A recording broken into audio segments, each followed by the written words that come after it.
Time to party like it's 1989. Bengals going back to the Super Bowl will have a chance to win the franchise's first Lombardi when they take on the Rams in L.A. 2 Sundays from now. Head coach Zach Taylor was just a kid when Sam Weiss took Cincy to the big game, and of course Joe Burrow just a few years away from even entering this world with all the diamond and turtleneck swag on hand. John Breech has been doing picks this entire season for us. His playoff record has been great. Conference championship, swept it, 2-0 ATS. San Francisco 3.5 cashed at 3, and Cincy, he even said, don't even need the points. That would have been what, like a plus 240 money line winner. John Breech is back, Pick 6 pod, super friend, and behind your right shoulder, I don't see San Francisco. You should have left the Niners up there. They cashed for you, John, but you kept Cincy and the Bengals there. You are a Cincy guy. You got it there, still got it. The significance for the Bengals in the Breech household specifically. Yeah, you know what, Tommy? It is a big one. My dad was the kicker in Super Bowl 23, so nobody's enjoying this Evan McPherson-led Super Bowl ride right now than him. And, he put the Bengals up 16-13 in that game, and obviously the Bengals didn't win the Super Bowl because Joe Montana drove them 92 yards down the field and threw a 10-yard touchdown pass to John Taylor. So still a bitter moment in the Breech household. But you know what? I think a lot of fans and the players in January 1989, after that game, they were all thinking, you know what? This is a really, really good team. You look how serious we get here. We are totally into the game. You can see how paying attention I am at that point.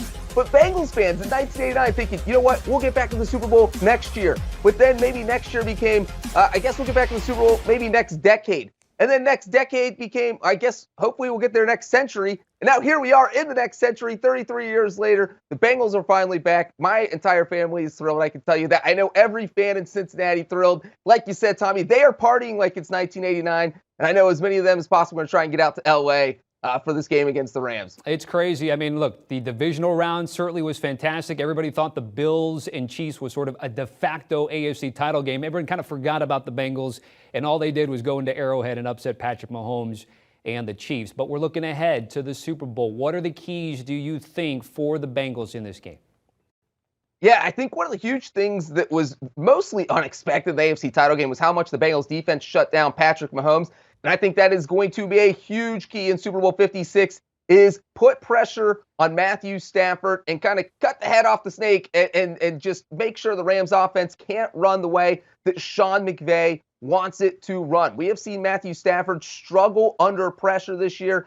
In his last 7 games alone, he's thrown 9 interceptions. And that number probably should be 10 if Jaquiski Tartt doesn't drop that fourth quarter interception for the 49ers, and maybe the Rams lose that. So it has been very, very defenses have had success flustering Matthew Stafford this year. So the Bengals just need to make sure they do that. Trey Hendrickson has been a big key to that. He had the 5th most sacks in the NFL, even though I think a lot of people slept on him during the year. A huge free agent signing was huge against Patrick Mahomes.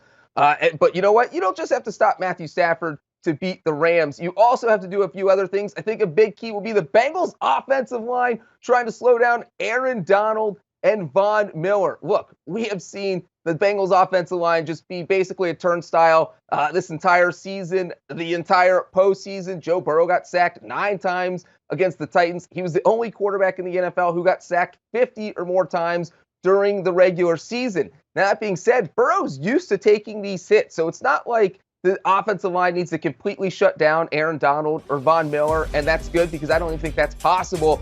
But we've seen Burrow play so well under pressure. Joe Burrow has to continue to be Joe Cool under pressure like he has been against the Raiders, even though they had Max Crosby, against the Titans, even though he got sacked 9 times, against the Chiefs, even though they had Chris Jones and Arrowhead Stadium was going at 112 decibels. So Joe Burrow has to be big. And Cooper Kupp, the Bengals are going to have to slow him down and just make sure he's not the guy to beat you. Make someone else beat you. We saw Cooper Kupp go off in the NFC title game. You got to hold him probably under 75 yards because if he's making big play after big play, that means the Rams offense is running on all cylinders. That means they're probably going to put up a lot of points.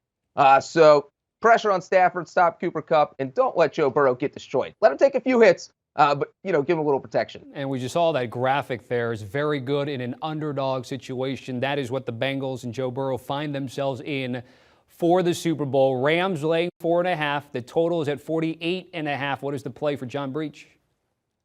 Yeah, well, the helmet over my right shoulder says it all. Tommy, I've been riding the Bengals the whole entire postseason. We went into the wild card round. No one thought they were going to end their 31-year playoff drought. They did it. They went into Tennessee to play the #1 seeded team in the AFC. They had never won a road game in franchise history.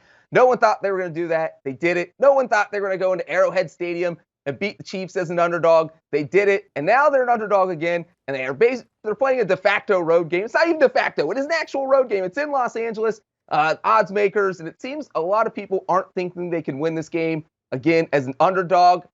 Tommy, I'm going to say the Bengals win the first Super Bowl in franchise history. The third time is a charm. I'm not just taking the points. Sprinkle on the money line. Let's say the Bengals win this one by 3. Love it. John Breech, CBS Sports HQ. Enjoy it. We'll be talking about it again, of course, leading up to the big game, and the picks of the Early Edge podcast with the host Jonathan Coachman will break it down. By the way, do you want a sports network that delivers everything that matters about the game? The highlights, the picks, the instant analysis, no yelling, no fake debates, no politics. Hit the subscribe button and never miss a moment.